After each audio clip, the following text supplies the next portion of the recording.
Muito obrigada, Sr. Presidente. Cumprimentar naturalmente a Sra. Presidente da Autoridade da Concorrência.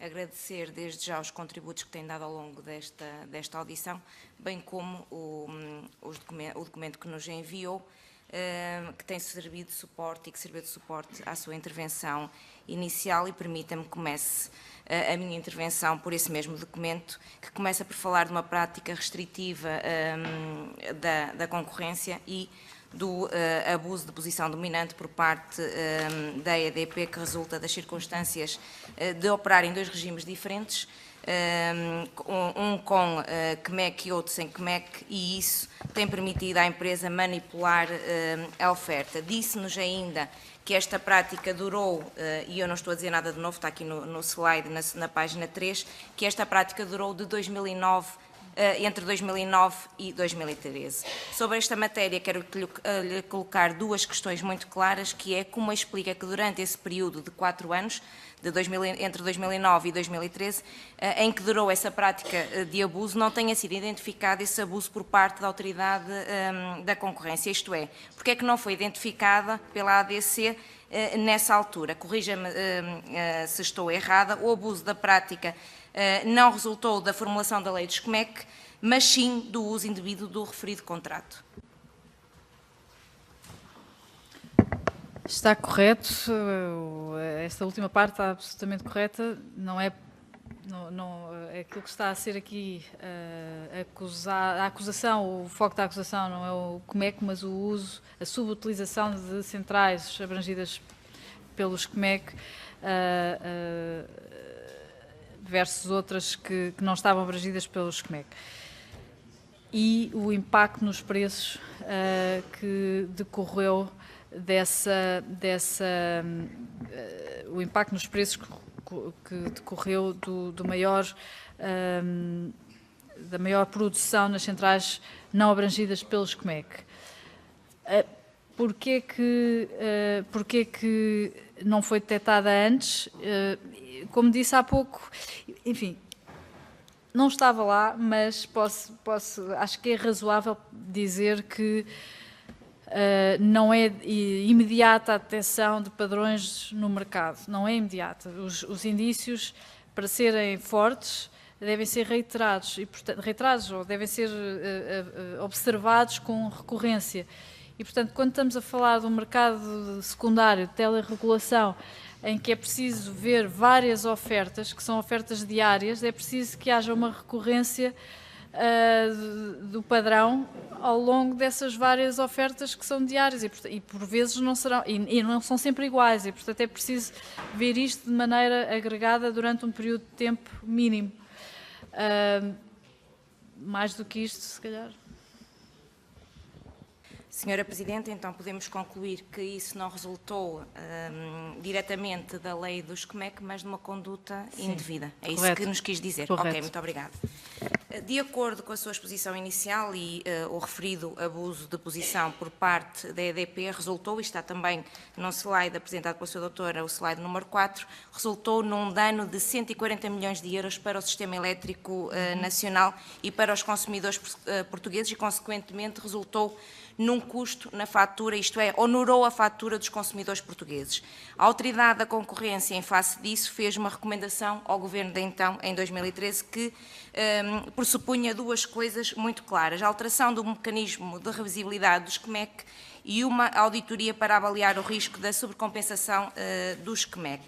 Da parte do Governo de então, tivemos como resposta à publicação do despacho número 4.694 de 2014, pergunto, o Governo de então, o Governo PSD-CDS, cumpriu ou não com esse despacho solicitado pela ADC, nomeadamente nos termos em que tinha de cumprir e era solicitado pela autoridade?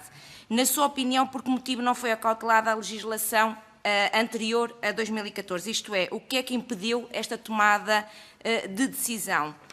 Esta arbitragem, uma última questão sobre esta matéria, esta arbitragem da EDP na colocação de ofertas no mercado de serviços de sistema é consequência direta da legislação ou um comportamento abusivo e ilegal por parte da EDP?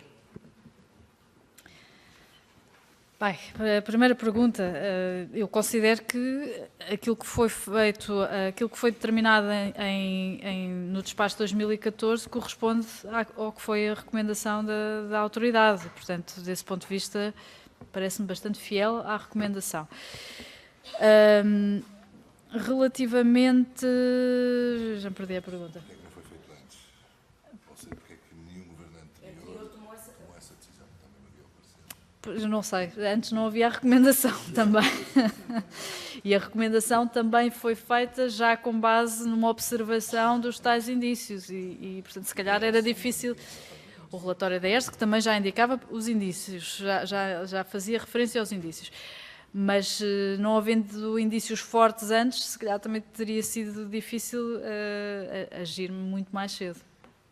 E a última questão da EDP. De certo modo já tinha respondido. Muito obrigada, Sr. Presidente. Podemos então concluir que o anterior Governo tomou as medidas que eram pedidas pela ADC. Agora, a questão que lhe queria colocar é se nos pode, peço desculpa, pode-nos explicar com algum detalhe em que medida o referido despacho, e refiro-me ao mesmo despacho, ao 4.694, beneficiou o sistema? Como é que o beneficiou e de que forma o referido despacho eliminou o comportamento abusivo por parte da EDP? Bom, o primeiro impacto foi aquele estabelecimento, deixa-me ver onde é que eu tenho aqui, do preço máximo no mercado de teleregulação, o que fez com que os preços tivessem baixado logo em 2014, portanto, com efeitos praticamente imediatos à publicação do despacho. Houve uma queda dos preços naquele mercado secundário de 34% logo naquela altura e, de facto, relativamente depois ao comportamento abusivo, é quando nós verificamos que ele cessou, ou pelo menos não se verifica como se verificou em 2009, 2013. Portanto, houve impacto, de facto, positivo.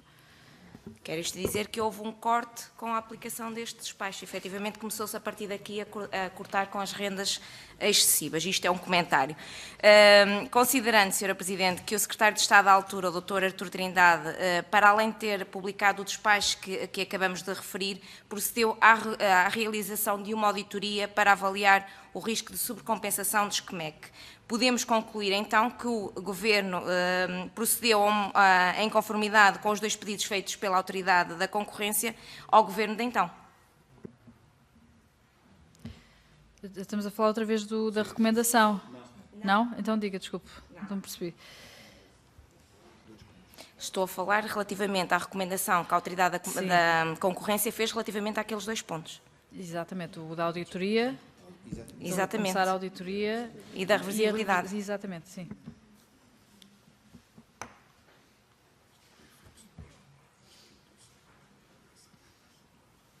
Estamos à espera que a senhora deputada já respondeu. E eu peço desculpa, Sr. Presidente, foi tão que eu não consegui... Nós não estamos habituados a essas respostas. Foi tão um rápidas. sim. Mas eu não ouvi o sim e peço desculpa por isso não ter continuado. Sim e o não às vezes ajuda. É tão raro e tão... Exatamente. Mas que é positivo, diga-se passagem. Claro por que mim sim. falo. Eu peço desculpa, é que eu não me apercebi do sim, ou por ter sido mais baixo, mas, Sra. Presidente, voltando às minhas questões, referiu na sua apresentação inicial e fez também referência no documento que nos deixou, que a ADC tem acompanhado intensamente o setor elétrico. Fazendo referência aos pareceres elaborados, Sra. Presidente, fala-nos que foram 18 pareceres na área da energia, 7 dos quais no setor da eletricidade. E, Sra. Presidente, destaca a necessidade de acautelar o aumento dos preços do setor através de 5 medidas concretas que eu acho que era importante elencar, que é promover uma partilha de risco mais equilibrada, controlar os custos ociosos, avaliar com prudência e robustez os planos de investimento, assegurar atribuições de contratos de concessão através de procedimentos abertos e competitivos e, por último, promover a concorrência, facilitando a entrada e crescimento de novos agentes e tecnologias eficientes. Pergunto se nos 2 últimos anos, tendo em conta estas preocupações que acabei de elencar e demonstradas neste documento, qual foi a resposta do Governo? qual a atuação do Governo para ir de encontro a estas 5 preocupações da ADC, que são 5 preocupações muito claras. O Governo produziu ou não legislação e acautelou ou não estas preocupações com essa legislação? Eram estas as últimas questões, Sra. Presidente. Muito obrigada. Bom, estas recomendações dirigem-se sobretudo à ERSE. E, nesse sentido, a avaliação que nós podemos fazer e que fazemos, e acompanhamos a taxa de sucesso das nossas recomendações e voltamos a insistir nelas quando elas não são ouvidas e de maneira mais ou menos imediata. Há, de facto, aqui algumas que têm sido acauteladas pela ERSE. Também, não sei se é possível pela ERSE, de maneira... Todas as vezes que nós fazemos estas recomendações, implementá-las de modo imediato, mas eu sei que as têm bem presentes. Também é obrigação da ERSE, como de outras entidades reguladoras, e está presente nos seus estatutos, a obrigação de contribuir para um mercado mais competitivo. E, portanto, estas preocupações que nós veiculamos, sei que as têm em conta e tentam implementar na medida do possível. Há aqui algumas que eu posso referir como tendo sido implementadas ou melhoradas ou tidas em conta. Estou a pensar, por exemplo, na questão que nós levantámos relativamente às garantias bancárias que eram exigidas da mesma maneira a novos entrantes como a incumbentes e que eram mais pesadas em termos relativos para os novos entrantes do que para os incumbentes, aqueles que já estão no mercado há mais tempo. Estas obrigações foram flexibilizadas e melhoradas relativamente aos novos entrantes, o que permite a entrada de mais concorrentes que exerçam maior pressão para baixar o preço naquela componente que se consegue baixar da eletricidade. Têm sido tidas em conta também as nossas, ainda de maneira não direta, mas sei que têm sido tidas em conta os nossos apelos para que as concessões sejam, na medida do possível, os contratos sejam desenhados para que os procedimentos sejam muito participados ou o mais participados possível. Obviamente nunca esperamos centenas de participantes nem dezenas nestas concessões, mas eles devem ser desenhados para que não haja 1, 2, 3, um número muito baixo de participantes nos procedimentos concursais. A questão do risco associado a durações demasiado longas, mais longas do que aquilo que é necessário à amortização dos investimentos. Relativamente à redução das tarifas e à contenção dos CIEG, sei que também é feito um esforço nesse sentido. Podemos caminhar, fazer um melhor caminho e um caminho mais longo ainda, e devemos, mas penso que sim, penso que sim.